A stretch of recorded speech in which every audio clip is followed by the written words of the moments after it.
챕터 1 자파점 딸순이. 푸른골은 전라북도 어느 작은 읍내였습니다. 1965년 그곳은 아직 포장도로도 없고 전기도 제때 들어오지 않는 시골이었지요. 읍내 중심가에는 장터가 있었고 그 옆에 김철수 자파점이 있었습니다. 저는 김순희입니다. 올해 78입니다. 그때 저는 겨우 8살이었습니다. 아버지 김철수는 마을에서 손꼽히는 사업가였습니다. 자파점에는 온갖 물건이 다 있었지요. 소금, 설탕, 등유, 천, 농기구, 모칠. 마을 사람들은 필요한 게 있으면 아버지 가게로 왔습니다. 김 사장님, 오늘도 일찍 여셨네요. 네, 어서 오십시오. 필요하신 거 찾으세요. 아버지는 손님들에게 항상 친절했습니다. 웃으면서 물건을 팔고 값을 깎아주기도 했습니다. 마을 사람들은 아버지를 성실하고 부지런한 사람이라고 칭찬했습니다. 우리 집은 가게 뒤편에 붙어 있었습니다. 방 3개짜리 작은 기와집이었지요. 부엌, 아버지 방, 제 방이 전부였습니다. 집과 가게 사이에는 작은 마당이 있었고 어머니는 그곳에 고추, 상추, 파를 심었습니다. 닭도 몇 마리 키웠습니다.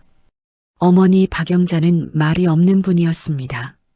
항상 고개를 숙이고 다니셨지요. 긴 머리를 뒤로 단정하게 묶고 검은색이나 회색 치마 저고리만 입으셨습니다. 여름에도 긴팔을 입으셨어요. 저는 어렸지만 이상한 점을 눈치챘습니다. 어머니 팔에 시퍼런 멍이 있었습니다. 한 번은 얼굴이 퉁퉁 부어 있었는데 문에 부딪혔다고 하셨습니다. 하지만 우리 집 문은 그렇게 높지 않았습니다. 밤이면 아버지가 밖이었습니다. 가게 문을 닫고 집으로 들어오면 부엌에 앉아 소주를 마셨습니다. 1병, 2병, 취하면 목소리가 커졌습니다. 영자야, 이 반찬은 왜 이래? 간도 안 맞잖아. 여보, 죄송해요. 제가 다시 만들게요. 어머니는 작은 목소리로 사과했습니다. 하지만 아버지의 화는 가라앉지 않았습니다. 맨날 똑같은 소리만 하고 쓸모없는 것, 쾅! 밥그릇이 벽에 부딪히는 소리가 들렸습니다. 저는 방 안에서 이불을 뒤집어 썼습니다. 귀를 막아도 소리는 들렸습니다. 어머니가 우는 소리, 아버지가 고함치는 소리, 뭔가 깨지는 소리. 아침이 되면 부엌 바닥에 깨진 그릇 조각들이 있었습니다. 어머니는 멍한 얼굴로 그것들을 치우셨습니다. 손에 붕대를 감고 계셨지요. 엄마 다쳤어요? 응, 괜찮아. 그릇 깨진 거 치우다가 좀 베었어. 하지만 저는 알았습니다. 그릇을 던진 사람이 누군지. 학교에서 친구들이 물었습니다.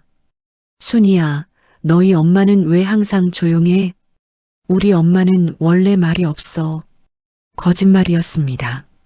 어머니는 말이 없는 게 아니라 말할 수 없었던 것입니다. 어머니는 가끔 혼자 노래를 흥얼거렸습니다. 아주 작은 목소리로요. 저 다리 차면 나도 떠나리. 이 산을 넘고 저 산을 넘어. 슬픈 노래였습니다. 지금 생각해보니 어머니는 그때 이미 떠날 준비를 하고 계셨던 것 같습니다. 1965년 봄이었습니다. 아카시아 꽃이 피던 어느 아침, 저는 어머니를 부르러 갔습니다. 엄마, 학교 갈 시간이에요. 대답이 없었습니다. 어머니 방에 들어가니 아무도 없었습니다. 이불은 개켜져 있었고 장롱문이 열려 있었습니다. 옷 몇 벌이 사라져 있었습니다. 아버지가 부엌에서 소리쳤습니다. 순이야, 내 엄마가 어디 갔는지 아냐? 몰라요. 저는 방으로 돌아왔습니다. 그리고 베개 밑에서 작은 종이 한 장을 발견했습니다. 어머니의 글씨였습니다. 순이야, 엄마를 용서해라. 엄마는 더 이상 못 견디겠구나. 너를 세상에서 제일 사랑한다. 언젠가는 이해해 주렴. 손으로 쓴 짧은 편지였습니다. 종이는 눈물 자국으로 얼룩져 있었습니다. 그날부터 제 인생이 바뀌었습니다. 아버지는 가게에 나가면서 말했습니다. 순이야, 이제 내가 이 집 여자야. 엄마 대신 집안일 해야 돼. 알았지? 8살이었습니다. 저는 아궁이에 불 지피는 법도 제대로 몰랐습니다. 밥을 하려면 의자 위에 올라가야 가마솥에 손이 닿았습니다. 첫날 저는 밥을 태웠습니다. 불 조절을 못해서 밥이 까맣게 타버렸지요. 아버지가 점심때 돌아왔을 때 저는 벌벌 떨고 있었습니다. 아버지, 밥이 타버렸어요. 아버지의 얼굴이 붉게 변했습니다. 뭐, 밥을 탔다고? 죄송해요.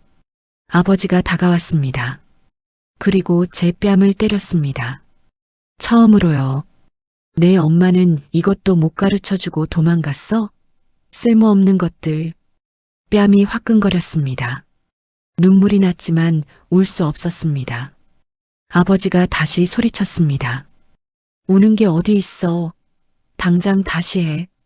저는 다시 부엌으로 갔습니다. 손이 떨려서 쌀을 제대로 씻을 수도 없었습니다. 그날부터 저는 어머니가 하던 모든 일을 해야 했습니다. 밥 짓기, 빨래, 청소, 가게 정리. 학교에서 돌아오면 곧장 일을 했습니다. 숙제할 시간도 없었습니다. 친구들과 놀 시간은 더욱 없었습니다. 며칠 후 저는 또 실수했습니다. 아버지 양말을 빨다가 한쪽을 잃어버렸습니다. 아버지는 가죽 허리띠를 풀었습니다. 이리 와. 아버지, 찾을게요. 제가 말대꾸하지 마. 허리띠가 제 등을 때렸습니다. 한 대, 두 대, 세 대. 아팠습니다. 너무 아팠습니다. 저는 바닥에 엎드려 용서를 빌었습니다. 죄송해요, 아버지. 다시는 안 그럴게요. 그날 밤 저는 방에서 혼자 울었습니다. 등이 너무 아파서 잠을 잘 수 없었습니다. 어머니의 편지를 꺼내 읽고 또 읽었습니다. 엄마, 왜 나를 두고 가셨어요? 하지만 이제는 이해했습니다. 어머니도 견딜 수 없었던 것입니다. 그래서 떠나신 것입니다. 창밖으로 달이 떠 있었습니다. 어머니가 부르던 노래가 생각났습니다. 저 달이 차면 나도 떠나리. 저도 언젠가 떠날 수 있을까요? 이 고통에서 벗어날 수 있을까요? 8살 소녀는 알지 못했습니다. 앞으로 9년을 더 견뎌야 한다는 것을. 하지만 동시에 알지 못했습니다. 그 9년 후 자신이 엄청난 용기를 내게 될 것이라는 것도. 챕터 2 갇힌 소녀. 세월이 흘렀습니다. 저는 13살이 되었습니다.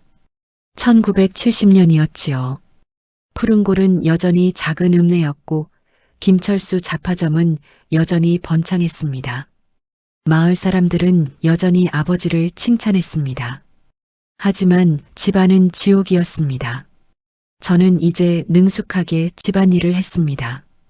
밥을 짓고 빨래를 하고 청소를 하고 가게를 정리했습니다. 실수하지 않으려고 항상 조심했습니다. 왜냐하면 실수는 곧 매를 의미했으니까요. 학교에서는 친구들이 있었지만 저는 그들과 어울리지 못했습니다. 순이야, 오늘 우리 집에서 놀래? 엄마가 호떡 구워주신대. 미안, 나 집에 일이 있어서. 순이야, 토요일에 영화 보러 갈래? 시내에 새 극장 생겼대. 미안해. 나는 못 가. 친구들은 처음에는 이해하려 했지만 점점 저를 멀리했습니다. 저도 이해했습니다. 저는 재미없는 아이였으니까요. 항상 바쁘고 항상 걱정스러운 얼굴을 하고 절대 웃지 않는 아이. 아버지의 규칙은 점점 더 엄격해졌습니다. 순이야, 학교 끝나면 곧장 집으로 와. 다른 데 들르면 안 돼. 네, 아버지. 남자애들하고 얘기하지 마. 절대로. 네, 아버지. 집에서 나갈 때는 내 허락 받아. 네, 아버지. 저는 로봇처럼 대답했습니다. 생각하지 않으려 했습니다.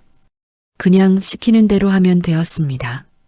하지만 15살이 되면서 뭔가 달라졌습니다. 제 몸이 변하기 시작했습니다. 아버지의 눈빛도 변했습니다. 순이야, 너 이제 다 컸구나. 아버지가 그렇게 말할 때 저는 소름이 돋았습니다. 그 눈빛이 싫었습니다. 저는 더 큰 옷을 입기 시작했습니다. 어머니가 남기고 간 큰 치마 저고리, 헐렁한 앞치마. 제 몸을 가리려고 했습니다. 1972년 겨울이었습니다. 저는 15살이었습니다. 어느 일요일 저는 용기를 내서 교회에 갔습니다. 아버지가 허락했던 몇 안 되는 외출 중 하나였지요. 예배가 끝난 후 저는 목사님께 다가갔습니다. 김 목사님은 머리가 하얀 할아버지였는데 항상 친절하셨습니다.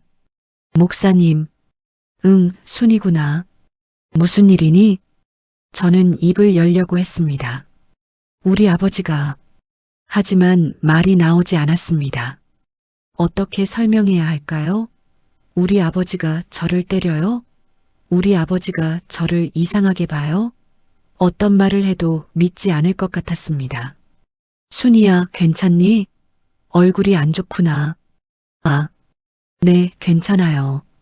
그냥 요즘 좀 피곤해서요. 그래, 공부가 힘드니? 내 아버지는 훌륭하신 분이니까 내가 열심히 하면 자랑스러워 하실 거야. 훌륭하신 분. 저는 쓴웃음을 지었습니다. 목사님도 모르셨습니다. 아무도 몰랐습니다. 네, 열심히 할게요. 저는 돌아섰습니다. 도움을 청할 곳이 없었습니다. 그해 겨울, 아버지는 제 방문에 바깥 자물쇠를 달았습니다. 순이야, 이제부터 밤에는 방문을 잠글 거야. 왜요, 아버지? 내 안전을 위해서지. 요즘 세상이 어떤데. 하지만 저는 알았습니다. 안전이 아니었습니다. 감금이었습니다. 매일 밤 아버지는 저녁 식사 후 제 방문을 잠갔습니다. 찰칵. 그 소리가 저는 너무 싫었습니다. 갇혔다는 소리였습니다. 방 안에는 작은 창문 하나가 있었습니다. 저는 그 창문으로 밖을 보며 눈물을 흘렸습니다. 별이 반짝이고 달이 떠 있었습니다. 어머니가 부르던 노래를 저도 불렀습니다. 저 달이 차면 나도 떠나리. 이 산을 넘고 저 산을 넘어. 하지만 저는 떠날 수 없었습니다. 갇혀 있었으니까요. 어느 날 밤 아버지가 술을 많이 드셨습니다. 평소보다 더 많이요. 저는 방에 누워 있었는데 복도에서 발소리가 들렸습니다. 비틀거리는 발소리. 아버지가 제 방문 앞에 섰습니다. 문 너머로 숨소리가 들렸습니다. 무거운 숨소리. 순이야. 자니? 저는 대답하지 않았습니다. 자는 척했습니다. 아버지는 한참 동안 거기 서 있었습니다. 그리고 중얼거렸습니다. 내 엄마랑 똑같이 생겼어. 하지만 너는 안 도망가지. 넌 내 딸이야. 소름이 돋았습니다. 저는 이불을 머리까지 끌어올렸습니다. 제발 가세요. 제발. 한참 후에 발소리가 멀어졌습니다. 저는 그제야 숨을 쉬었습니다. 다음 날 아침 아버지는 아무 일도 없었다는 듯이 말했습니다. 순이야, 오늘 장 보러 갈 건데 같이 가자. 네, 아버지. 읍내 장터에 갔습니다. 아버지는 제 팔을 꽉 잡고 다녔습니다. 순이야, 내 곁에서 떨어지지 마. 네. 길에서 학교 친구를 만났습니다. 친구가 손을 흔들었습니다. 순이야. 저는 고개만 살짝 숙였습니다. 아버지가 제 팔을 더 세게 잡았습니다. 가게로 가자. 집으로 돌아오는 길 아버지가 말했습니다. 순이야, 남자애들하고 얘기하면 안 된다고 했지? 네, 아버지. 안 했어요. 그래. 너는 착한 딸이야. 내 말만 잘 들으면 돼. 착한 딸. 저는 그 말이 싫었습니다. 하지만 말할 수 없었습니다. 그렇게 2년이 더 흘렀습니다. 저는 17이 되었습니다. 1974년이었습니다. 학교에서 선생님이 말씀하셨습니다. 순이야, 너 요즘 성적이 많이 떨어졌구나. 무슨 일 있니? 아니요, 선생님. 집에서 공부할 시간이 없니? 네, 좀 바빠서요. 선생님은 걱정스러운 눈으로 저를 보셨습니다. 하지만 더 이상 묻지 않으셨습니다. 저는 매일 똑같은 삶을 살았습니다. 학교, 집, 일, 감금, 잠. 그리고 다시 학교. 희망이 없었습니다. 미래도 없었습니다. 그저 하루하루 살아남는 것뿐이었습니다. 어느 날 밤 저는 작은 창문으로 하늘을 보다가 생각했습니다. 이렇게 평생 살 수는 없어. 뭔가 바뀌어야 해. 하지만 어떻게 바꿀 수 있을까요? 그때는 몰랐습니다. 곧 모든 것이 바뀔 거라는 것을. 가장 끔찍한 밤이 오고 그 밤이 제게 용기를 줄 거라는 것을. 창밖으로 달이 떠올랐습니다. 보름달이었습니다. 저는 또 어머니의 노래를 불렀습니다. 저 달이 차면 나도 떠나리. 이번에는 진짜로 떠날 수 있을까요? 챕터 3 그날 밤 1974년 3월이었습니다. 봄이 오고 있었습니다. 푸른 고래는 복숭아꽃이 피기 시작했습니다. 저는 17이었습니다. 그날은 토요일이었습니다. 날씨가 좋았습니다. 하늘이 파랗고 바람이 따뜻했습니다. 저는 마당에서 빨래를 널고 있었습니다. 아버지는 가게에 계셨습니다. 토요일은 장날이라 손님이 많았습니다. 저는 혼자 집에서 일했습니다. 빨래를 하나씩 널면서 생각했습니다. 이번 주도 무사히 지나가고 있네. 요즘 아버지가 조금 조용했습니다. 술도 덜 드시는 것 같았습니다. 어쩌면 좀 나아지는 걸까? 그때였습니다. 순이야. 담 너머에서 목소리가 들렸습니다. 저는 고개를 들었습니다. 옆집 아들 박준호였습니다. 20살쯤 되었을까요? 저보다 서너 살 위였습니다. 착한 청년이었습니다. 안녕하세요, 준호 씨. 응, 안녕. 빨래하니? 네, 날씨가 좋아서요. 그러게. 오늘 정말 좋다. 나는 밭에 나갔다 오는 길이야. 아, 그러세요. 준호는 잠깐 멈췄다가 물었습니다. 순이야, 다음 주에 교회 청년부 모임 있는데 올래? 저는 잠깐 망설였습니다. 가고 싶었습니다. 친구들을 만나고 싶었습니다. 하지만 아버지께 여쭤봐야 해요. 그래, 알았어. 오면 좋겠다. 그럼 나 먼저 갈게. 네, 안녕히 가세요. 준호는 손을 흔들고 갔습니다. 저는 다시 빨래를 널었습니다. 그게 전부였습니다.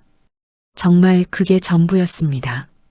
1분도 안 되는 짧은 대화. 담 너머로 나눈 인사. 하지만 그것이 제 인생을 바꿨습니다. 왜냐하면 건너편 집 창문에서 누군가 보고 있었으니까요. 최 씨 아줌마였습니다. 마을에서 소문을 제일 좋아하는 분이었지요. 오후 5시쯤 아버지가 가게에서 돌아왔습니다. 얼굴이 붉었습니다. 화가 나 있었습니다. 문을 쾅 닫고 들어오셨습니다. 저는 부엌에서 저녁을 준비하고 있었습니다. 순이야, 이리 와. 목소리가 무서웠습니다. 저는 손을 씻고 거실로 갔습니다. 네, 아버지. 앉아. 저는 앉았습니다. 다리가 떨렸습니다. 아버지가 천천히 가죽 허리띠를 풀었습니다. 그 동작을 볼 때마다 심장이 멈추는 것 같았습니다. 오늘 최 씨 아줌마가 가게에 오셨어. 재미있는 얘기를 하시더라. 우리 순이가 오늘 옆집 아들하고 담 너머로 얘기하더래. 맞아? 아버지, 그건 맞냐고 물었어. 네. 근데 그냥 인사만. 인사? 아버지가 비웃었습니다. 인사? 남자하고 얘기하지 말라고 몇 번을 말했어? 아버지, 준호 씨가 먼저 말을 걸었어요. 저는 그냥 대답만. 쾅! 주먹이 식탁을 쳤습니다. 밥그릇이 덜컥거렸습니다. 말대꾸하지 마. 내가 담에 서서 빨래를 널고 있으니까 남자가 말을 거는 거야. 내가 유혹한 거지. 아니에요, 아버지. 저는 첫 번째 허리띠가 왔습니다. 등을 때렸습니다. 저는 비명을 질렀습니다. 아, 내 엄마처럼 될 거야? 남자들하고 바람나서 도망갈 거야? 아니에요. 두 번째, 세 번째, 네 번째. 허리띠는 계속 내려왔습니다. 저는 바닥에 쓰러졌습니다. 팔로 머리를 감쌌습니다. 제발, 아버지. 하지만 멈추지 않았습니다. 주먹도 왔습니다. 얼굴을, 등을, 팔을 때렸습니다. 저는 피를 맛봤습니다. 입술이 터진 것 같았습니다. 얼마나 맞았을까요? 10분? 20분? 시간 감각이 없었습니다. 마침내 아버지가 멈췄을 때 저는 바닥에 웅크리고 있었습니다. 온몸이 아팠습니다. 일어나. 아버지의 목소리가 낮았습니다. 더 무서웠습니다. 일어나라고. 저는 일어나려고 했지만 다리에 힘이 없었습니다. 아버지가 제 머리채를 잡았습니다. 아, 끌려갔습니다. 제 방으로요. 아버지가 저를 방 안에 던졌습니다. 저는 바닥에 쓰러졌습니다. 오늘 밤 내가 제대로 배워야겠어. 딸이 아버지한테 복종하는 법을 말이야. 문이 닫혔습니다. 하지만 열쇠 소리가 들리지 않았습니다. 잠그지 않았습니다. 저는 바닥에 누워 숨을 몰아쉬었습니다. 온몸이 아팠습니다. 얼굴을 만져보니 피가 묻어나왔습니다. 복도에서 소리가 들렸습니다. 병 부딪히는 소리. 아버지가 술을 마시고 있었습니다. 시간이 흘렀습니다. 1시간, 2시간, 저는 어둠 속에서 떨고 있었습니다. 그리고 발소리가 들렸습니다. 비틀거리는 발소리. 제 방으로 오고 있었습니다. 문이 열렸습니다. 아버지가 서 있었습니다. 술 냄새가 방 안으로 들어왔습니다. 순이야. 저는 벽에 기댔습니다. 더 이상 물러날 곳이 없었습니다. 그날 밤 무슨 일이 있었는지는 자세히 말하지 않겠습니다. 너무 아픈 기억입니다. 지금도 생각하면 가슴이 아픕니다. 다만 이것만 말씀드리겠습니다. 그날 밤 무언가 부서졌습니다. 제 안에서요. 두려움에 떨던 소녀가 죽었습니다. 새벽이 되어서 아버지가 나갔습니다. 마지막으로 이렇게 말했습니다. 이제 알았지? 내가 누구 것인지. 다신 남자랑 얘기하지 마. 문이 닫혔습니다. 찰칵. 이번엔 잠갔습니다. 저는 바닥에 누워 있었습니다. 피가 나고 있었습니다. 옷이 찢어져 있었습니다. 온몸이 아팠습니다. 하지만 이상하게도 머리는 맑았습니다. 이대로 죽을 순 없어. 이대로 끝날 순 없어. 뭔가 해야 해. 뭔가. 그때 어머니 목소리가 들렸습니다. 환청이었을까요? 아니면 정말 어머니 영혼이 저를 찾아온 걸까요? 순이야, 용기를 내렴. 넌 강한 아이야. 내 딸이잖아. 저는 눈을 떴습니다. 창문으로 새벽빛이 들어오고 있었습니다. 그래, 나는 엄마 딸이야. 엄마도 도망쳤어. 나도 할 수 있어. 하지만 도망은 답이 아니었습니다. 갈 곳도 없었고 돈도 없었습니다. 그리고 아버지는 저를 찾아낼 것입니다. 그렇다면 저는 천천히 일어났습니다. 부엌으로 기어갔습니다. 서랍을 열었습니다. 거기 전화번호가 적힌 종이가 있었습니다. 읍내 파출소 전화번호. 이경석 순경. 젊은 경찰관이었습니다. 마을 사람들이 정의감이 강하다고 했습니다. 계획이 떠올랐습니다. 말로는 안 됩니다. 아무도 믿지 않을 것입니다. 훌륭한 김철수가 딸을 때렸다고 믿지 않을 것입니다. 그렇다면 보여주면 됩니다. 증거를요. 저는 거울을 봤습니다. 제 얼굴에는 멍이 가득했습니다. 목에는 손가락 자국이 있었습니다. 팔과 등에는 허리띠 자국이 있었습니다. 이것이 증거입니다. 부인할 수 없는 증거. 하지만 어떻게 경찰을 집으로 부를까? 그리고 생각났습니다. 아버지가 가장 좋아하는 음식, 된장찌개, 마지막 밥상을 차려드리겠습니다. 자유인으로서의 마지막 밥상을. 해가 떴습니다. 저는 계획을 세웠습니다. 오늘 하루만 더 견디면 됩니다. 그리고 내일 모든 것이 끝납니다. 챕터 4 마지막 밥상. 일요일 아침이었습니다. 저는 온몸이 아팠지만 일어났습니다. 거울을 봤습니다. 얼굴이 퉁퉁 부어 있었습니다. 입술이 터져 있고 이마에 피딱지가 앉아 있었습니다. 좋습니다. 이것이 증거입니다. 아버지가 방문을 열었습니다. 일어났니? 네, 아버지.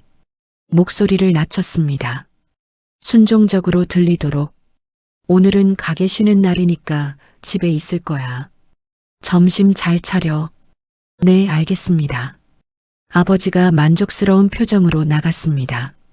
잘 길들였어 하는 표정이었습니다. 하지만 아버지는 몰랐습니다. 오늘이 마지막이라는 것을. 아침 8시 저는 조용히 집을 나왔습니다. 순이야, 어디가? 아버지, 부엌에 파가 떨어져서 장터에 다녀올게요. 빨리 다녀와. 네. 저는 장터로 가는 척하다가 읍내 중심가로 갔습니다. 전화국이 있었습니다. 전화 아주머니가 놀라며 물었습니다. 아이고, 순이 아니니? 얼굴이 왜 그래? 넘어졌어요. 전화 좀 쓰게 해주세요. 누구한테 전화할 건데? 파출소요. 급한 일이 있어요. 아주머니는 이상하다는 표정이었지만 전화를 돌려주었습니다. 여보세요. 푸른골 파출소입니다. 이경석 순경님 계십니까? 잠깐만요. 잠시 후 젊은 남자 목소리가 들렸습니다. 이경석입니다. 순경님, 저는 김철수 잡화점 딸 김순희입니다. 응? 순희? 무슨 일이야? 저는 숨을 깊이 들이쉬었습니다. 순경님, 오늘 12시 정각에 우리 집으로 와주세요. 제발이요. 무슨 일인데? 말로는 설명할 수 없어요. 하지만 증거를 보여드릴게요. 범죄의 증거를요. 순이야, 무슨 소리야? 무슨 범죄? 12시 정각에 오세요. 그리고 다른 순경님도 한 분 데리고 오세요. 제발 아무한테도 말하지 마시고요. 순이야. 순경님 믿어주세요. 12시에 오시면 알게 될 거예요. 저는 전화를 끊었습니다. 손이 떨렸습니다. 하지만 돌아갈 수 없었습니다. 장터에서 재료를 샀습니다. 된장, 두부, 애호박, 감자, 대파. 아버지가 좋아하시는 된장찌개 재료였습니다. 집으로 돌아왔습니다. 늦었네. 죄송해요, 아버지. 장이 복잡해서요. 빨리 준비해. 네. 부엌으로 갔습니다. 시계를 봤습니다. 9시 30분. 이 시간 30분 남았습니다. 된장찌개를 끓이기 시작했습니다. 천천히 정성껏 감자를 네모나게 썰었습니다. 애호박도 예쁘게 썰었습니다.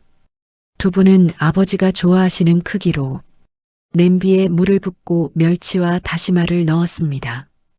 육수가 우러나도록 천천히 끓였습니다. 시계를 봤습니다. 10시 30분. 육수에 된장을 풀었습니다. 감자를 넣었습니다. 감자가 익을 때까지 약한 불로 끓였습니다. 냄새가 퍼졌습니다. 아버지가 부엌으로 왔습니다. 좋은 냄새네. 네, 아버지가 좋아하시는 된장찌개예요. 잘했어. 어제 일은 이해하지? 아버지가 너를 위해서 한 거야. 저는 대답하지 않았습니다. 그저 고개만 끄덕였습니다. 11시 30분. 밥을 지었습니다. 갓 지은 밥이 제일 맛있으니까요. 11시 50분. 상을 차렸습니다. 깨끗한 밥상보를 펴고 밥그릇, 국그릇, 반찬 그릇을 놓았습니다. 김치, 나물, 계란 반찬, 정성껏 차렸습니다. 된장찌개를 큰 뚝배기에 담았습니다. 보글보글 끓고 있었습니다. 아버지, 진지 드세요. 오, 그래. 아버지가 밥상 앞에 앉으셨습니다. 만족스러운 표정이었습니다. 오늘 상차림이 훌륭하네. 어제 교육시킨 보람이 있구나. 저는 참았습니다. 화를, 역겨움을, 슬픔을 다 참았습니다. 아버지가 된장찌개를 떴습니다. 맛있다. 역시 내가 끓인 찌개가 제일이야. 밥을 드셨습니다. 감자를 드셨습니다. 두부를 드셨습니다. 저는 옆에 서서 시계를 봤습니다. 11시 58분, 11시 59분, 그리고 똑똑똑 문 두드리는 소리. 아버지가 눈살을 찌푸렸습니다. 누구야? 일요일에. 제가 볼게요. 저는 문으로 갔습니다. 심장이 터질 것 같았습니다. 문을 열었습니다. 이경석 순경이 서 있었습니다. 옆에 나이든 순경도 한 분 계셨습니다. 순이야. 저는 고개를 끄덕였습니다. 들어오세요. 아버지가 벌떡 일어났습니다. 이순경? 무슨 일로? 김철수 씨, 저희는 신고를 받고 왔습니다. 신고? 무슨 신고? 이순경이 저를 봤습니다. 저는 숨을 깊이 들이쉬었습니다. 그리고 했습니다. 저는 긴팔 블라우스를 벗었습니다. 그 아래 얇은 속옷만 남았습니다. 제 몸이 드러났습니다. 목에 손가락 자국, 어깨에 시퍼런 멍, 팔에 허리띠 자국, 등의 상처들, 증거였습니다. 부인할 수 없는 증거. 순경들이 숨을 들이켰습니다. 세상에. 이순경이 아버지를 돌아봤습니다. 얼굴이 굳어 있었습니다. 김철수 씨, 이게 어떻게 된 겁니까? 아버지가 황급히 말했습니다. 저건 애가 넘어져서 목에 손가락 자국이 생깁니까? 등에 허리띠 자국이 생깁니까? 애가 말을 안 들어서 훈육? 이순경의 목소리가 차가워졌습니다. 이게 훈육입니까? 나이든 순경이 수첩을 꺼냈습니다. 김철수 씨, 폭행죄로 체포합니다. 뭐? 체포? 내가 내 딸을 훈육했는데 그게 무슨 범죄야? 이건 훈육이 아닙니다. 폭행입니다. 수갑이 나왔습니다. 아버지가 소리쳤습니다. 순이야, 내가 이런 짓을, 내가 아버지를. 저는 조용히 옷을 다시 입었습니다. 그리고 아버지를 똑바로 봤습니다. 아버지, 저는 아버지의 소유물이 아니에요. 저는 사람이에요. 수갑이 채워졌습니다. 아버지는 끌려나갔습니다. 소리치고 저주하고 울부짖으며. 하지만 저는 흔들리지 않았습니다. 밥상을 봤습니다. 된장찌개가 아직 김이 나고 있었습니다. 그것이 김철수가 자유인으로 먹은 마지막 밥상이었습니다. 저는 주저앉아 울었습니다. 처음으로요. 해방의 눈물이었습니다. 챕터 5 새로운 밥상. 그날 오후 정옥분 여사가 저를 데리러 왔습니다. 읍내에서 하숙집을 하시는 분이었습니다. 이순경이 부탁했다고 합니다. 순이야, 우리 집에 가자. 이제 안전해. 저는 짐을 쌌습니다. 많지 않았습니다. 옷 몇 벌, 어머니 편지, 어머니 앞치마. 그게 전부였습니다. 집을 나서면서 뒤돌아봤습니다. 9년을 살았던 집, 지옥 같았던 집, 안녕. 작별 인사였습니다. 그 지옥에게 정 여사의 하숙집은 따뜻했습니다. 깨끗한 방을 주셨습니다. 창문이 컸고 햇빛이 잘 들었습니다. 그리고 무엇보다 자물쇠가 안쪽에 있었습니다. 순이야, 배고프지? 밥 먹자. 저는 고개를 끄덕였습니다. 저녁상이 차려졌습니다. 따뜻한 밥, 된장국, 나물, 생선. 정 여사가 직접 차린 밥상이었습니다. 많이 먹어. 너무 말랐구나. 저는 한 숟가락 떴습니다. 밥이 목으로 넘어갔습니다. 그리고 눈물이 났습니다. 왜 우니? 맛있어서요. 이렇게 평화로운 밥상은 처음이에요. 정 여사가 제 손을 잡았습니다.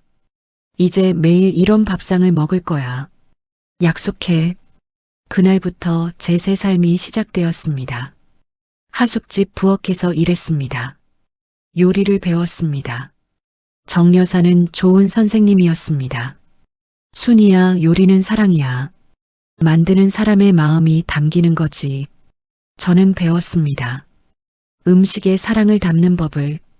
아버지를 위해 만들 때는 두려움이 담겼지만 이제는 다른 마음을 담을 수 있었습니다.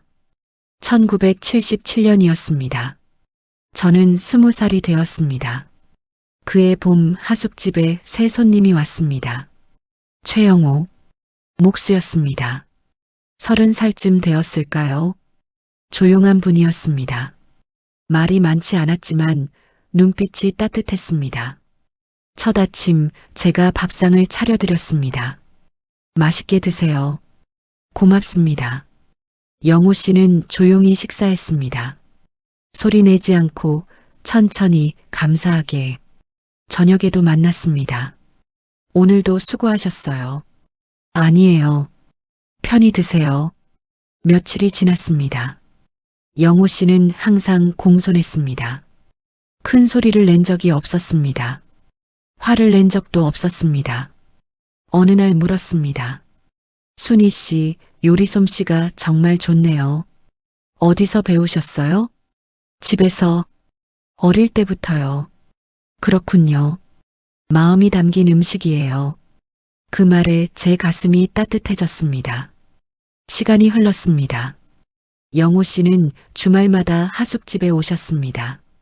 평일에는 근처 목장에서 일하셨습니다. 어느 일요일 영호 씨가 물었습니다. 순이 씨, 산책 같이 하실래요? 저는 망설였습니다. 남자와 단둘이. 두려웠습니다. 괜찮으시면요. 날씨가 좋아서. 영호 씨는 기다렸습니다. 강요하지 않았습니다. 저는 용기를 냈습니다. 네, 좋아요. 산책은 조용했습니다. 영호 씨는 적당한 거리를 유지했습니다. 손을 잡으려 하지 않았습니다. 저기 꽃 예쁘네요. 정말요. 순이 씨는 어떤 꽃을 좋아하세요? 저는 들국화요. 강하잖아요. 그렇죠. 어디서든 피는 꽃이니까요. 그렇게 우리는 친구가 되었습니다. 천천히 조심스럽게. 1년이 지났습니다. 영호 씨가 말했습니다. 순이 씨, 제가 집을 지으려고 해요. 어디에요? 읍내 외곽에 작은 땅이 있어요. 거기 조그만 집을 지을 거예요. 좋겠네요. 순이 씨도 함께 살면 어떨까요? 저는 숨이 멎었습니다. 저요? 네. 제가 순이 씨를 좋아합니다. 평생 소중히 모시고 싶어요. 눈물이 났습니다. 영호 씨, 저는 상처가 많아요. 알아요. 과거가 아름답지 않아요. 상관없어요. 제가 보는 건 지금의 순이 씨예요. 그리고 우리의 미래예요. 저는 울었습니다. 시간을 주세요. 천천히 생각하고 싶어요. 얼마든지요. 3개월 후 저는 대답했습니다. 네, 함께 살고 싶어요. 1978년 봄 우리는 결혼했습니다. 작은 결혼식이었습니다. 정여사와 몇 분 친구들만 왔습니다. 영호는 약속을 지켰습니다. 집을 지었습니다. 작지만 따뜻한 집, 마당이 있고 부엌이 넓은 집. 제일 먼저 만든 것은 밥상이었습니다. 순이, 이 밥상에서 우리 가족이 행복하게 밥 먹으면 좋겠어. 영호가 직접 만든 나무 밥상이었습니다. 단단한 참나무로 만들었습니다. 첫 저녁을 차렸습니다. 된장찌개, 밥, 김치, 나물. 영호와 마주 앉았습니다. 잘 먹겠습니다. 그 순간 깨달았습니다. 이것이 진짜 밥상이구나. 사랑이 있는 밥상. 1979년 첫 아이가 태어났습니다. 아들 올리였습니다. 1981년 딸 바네사가 태어났습니다. 1984년 둘째 아들 제이콥이 태어났습니다. 아이들을 키우면서 다짐했습니다. 절대 손을 대지 않겠다고. 절대 소리 지르지 않겠다고. 올리야, 밥 먹자. 네, 엄마. 바네사야, 오늘 학교 어땠어? 좋았어요, 엄마. 제이콥아, 숙제 다 했니? 네. 평범한 대화였습니다. 하지만 저에게는 기적이었습니다. 영호도 좋은 아버지였습니다. 애들아, 아빠랑 같이 놀자. 좋아요. 웃음소리가 집을 가득 채웠습니다. 세월이 흘렀습니다. 아이들이 자랐습니다. 결혼했습니다. 손주가 태어났습니다. 2014년 영호가 떠났습니다. 심장이 안 좋아서였습니다. 순이, 행복했어요. 마지막 말이었습니다. 저는 그의 손을 잡았습니다. 저도요. 당신 덕분에 살았어요. 장례를 치렀습니다. 슬펐지만 감사했습니다. 36년을 함께 했으니까요. 이제 혼자였습니다. 하지만 외롭지 않았습니다. 아이들이 있었습니다. 손주들이 있었습니다. 그리고 일요일이 되었습니다. 할머니, 할머니, 5 손주가 왔습니다. 브리트니, 마이클, 소피, 제임스, 존. 오늘 뭐 해주셨어요? 된장찌개란다. 같은 음식이었습니다. 하지만 완전히 다른 밥상이었습니다. 영호가 만든 나무 밥상에 둘러앉았습니다. 할머니, 맛있어요. 더 먹어라.